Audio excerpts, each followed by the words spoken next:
आइए अब आपको एक और दिलचस्प आंकड़ा दिखाते हैं, एक और दिलचस्प तस्वीर दिखाते हैं आपको। मेरे पीछे आप देख रहे हैं इस वक्त जो तस्वीर, वो बताती है कि किस तरह से और कब कब कितना हो गया देश में भगवा रंग, कहां कहां फैल गया बीजेपी का राज। 2013 की तस्वीर हम आपको सबसे पहले दिखाएंगे।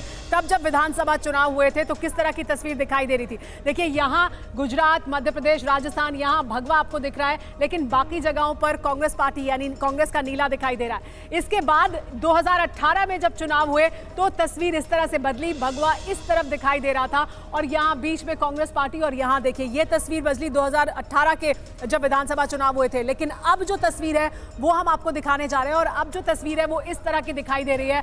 देखिए ये पूरा इलाका यहां से लेकर यहां तक पूरी तरह से भगवा दिखाई दे रहा है। अब ये विधानसभा चुनाव जब खत्म हुए उसके बाद और कांग्रेस फिर एक बार यहां सिमटती हुई दिखाई दे रही है। 2013 से भी ज्यादा बुरी स्थिति में इस समय कांग्रेस पार्टी का, अगर हम इस तरह से मैप पर देखें, जो कांग्रेस पार्टी का प्रतिनिधित्व है वो उस तरह से दिखाई देता है जहां पर हर जगह भगवा दिखाई देता है और कांग्रेस पार्टी सिर्फ सीमित है इन कुछ राज्यों में। इसके बाद एक और आंकड़ा आपको दिखाते हैं, एक और तस्वीर आपको दिखाते हैं। बहुत दिलचस्प आंकड़े और तस्वीर हम आपको दिखा रहे हैं, एनालिसिस दिखा रहे हैं कि दरअसल ये जो चुनाव के नतीजे सामने आए हैं उसके बाद किस तरह की तस्वीर दिखाई दे रही है। लेकिन देखिए अब कौन कौन से मंत्री चुनाव मैदान में थे, मंत्रियों का रिपोर्ट कार्ड दिखा देते हैं। टोटल मंत्री जो चुनाव मैदान में थे वो आपको बताते हैं। मध्य प्रदेश में 230 में जो राज्यों की मंत्रियों की रिपोर्ट कार्ड है उसमें से 22 कुल मंत्री थे जो जीते हैं। इसके अलावा हार गए हैं 5।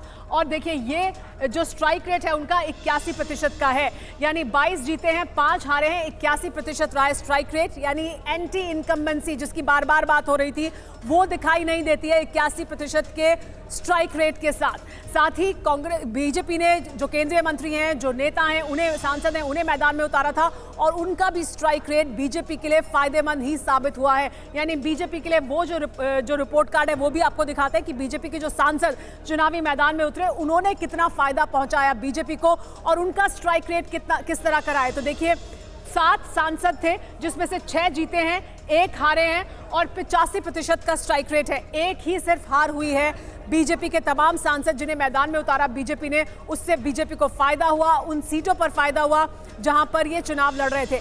अब राजस्थान की बात करते हैं। राजस्थान में भी सांसदों को मैदान में उतारा गया था और वहां कैसा स्ट्राइक रेट रहा है, क्योंकि कोशिश ये थी कि सिर्फ उन सीटों को ही नहीं आसपास की सीटों को भी प्रभावित करें, अपने जो जाति है उसको भी प्रभावित करें। तो देखिए चुनाव में जो सांसद थे कुल 7 सांसद राजस्थान में भी थे, 3 जीते हैं और 4 हारे हैं। यानी राजस्थान में स्ट्राइक रेट उतना अच्छा नहीं है जो मध्य प्रदेश में था। 42% का स्ट्राइक रेट है।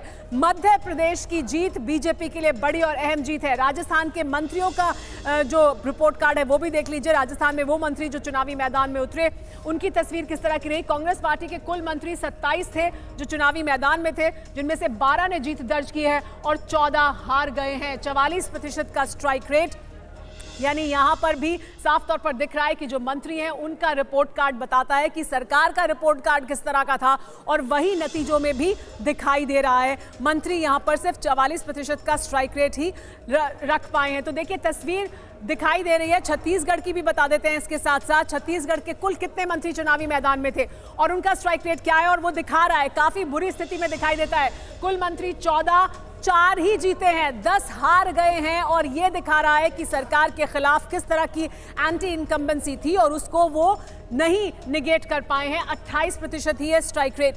यानी यहां पर और ज्यादा नुकसान छत्तीसगढ़ में, वो राज्य है जिसके बारे में चुनावी पंडित लगातार ये कह रहे थे कि ये कांग्रेस पार्टी जीत जाएगी, वहां पर मंत्री ही चुनाव हारे हैं। ये है देखिए बड़ी तस्वीर, पूरी तरह से उलटती हुई छत्तीसगढ़ में तस्वीर दिखाई देती है। पुष्पेश पंत जी, ये लगातार बात हो रही थी कि छत्तीसगढ़ में तो जीत दिला रहे थे, यहाँ मंत्रियों का रिपोर्ट कार्ड ये दर्शाता है कि दरअसल सरकार के खिलाफ किस तरह की एक अंडर करंट, एक भावना थी जिसको शायद नहीं रीड कर रहे थे लोग। पुष्पेश जी, नहीं, मुझे लगता है कि ये हार जो कांग्रेस की सब जगह देखने को मिल रही है, राजस्थान में, मध्य प्रदेश में हार की तरफ, छत्तीसगढ़ में, वो ये दिखाता है कि कांग्रेस का जो नेतृत्व है वो ज़मीन की हकीकत से कितना दूर है।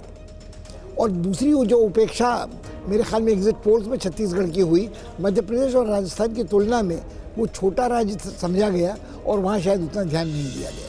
राजेश जी, आपका क्या आकलन है इसको लेकर कि बीजेपी को ये कहा जा रहा है कि बीजेपी ने क्योंकि अपने सांसद मंत्री उतारे उन्हें उसका फायदा हुआ है?